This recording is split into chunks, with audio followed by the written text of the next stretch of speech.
Hi everyone. Today we're going to talk about functional locations, knowing where your devices are. Who am I? I'm Dave Sigler, Principal Consultant with Velosio with over 26 years of field service experience. Device location fact of the day.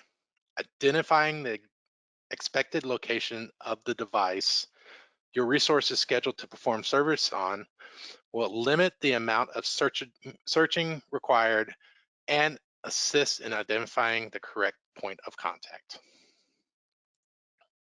Some major pain points, resources unfamiliar with the location. They show up on site, they're unable to locate the device in a larger facility. Um, they're unable to speak with the proper contact for the responsible department. Resource performing service on the wrong device. This could be a simple case of the resource shows up at the building and they're working on a device on the first floor, but the device is actually located on the second floor. And another thing to keep in mind as well is any government compliance that needs to be traceable. No, knowing where your device is, if there's any government auditing, of course, being able to track it down to the exact location helps. So some contributors, this could be, as I mentioned, multiple devices at different locations at the site.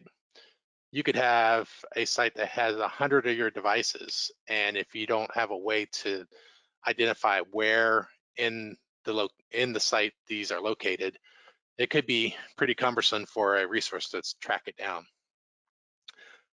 Devices losing their local identification. This could be either wear and tear on their identification tags or losing their tags.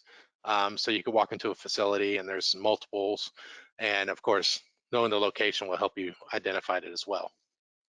Resources contacting the wrong department that has no knowledge of the device in question.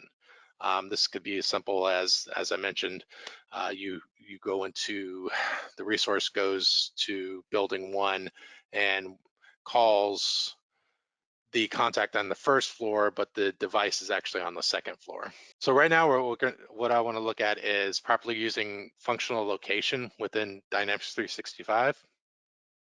What's nice about the functional location is it's a hierarchy based.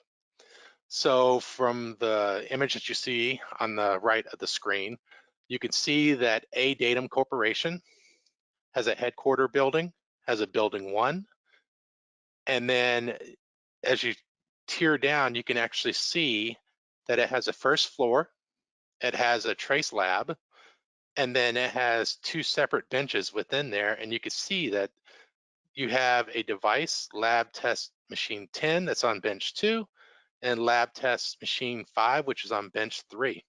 And as you can see here as well, there's a second floor and you have the blood pathogen lab, which is different than the first floor, which is the trace lab. So the blood pathogen lab has lab test machine 2. So the nice thing about this is when you show up on site for a repair on lab test machine 10, you know exactly where you're going to go. You're going to go to the first building, first floor, trace lab, bench 2.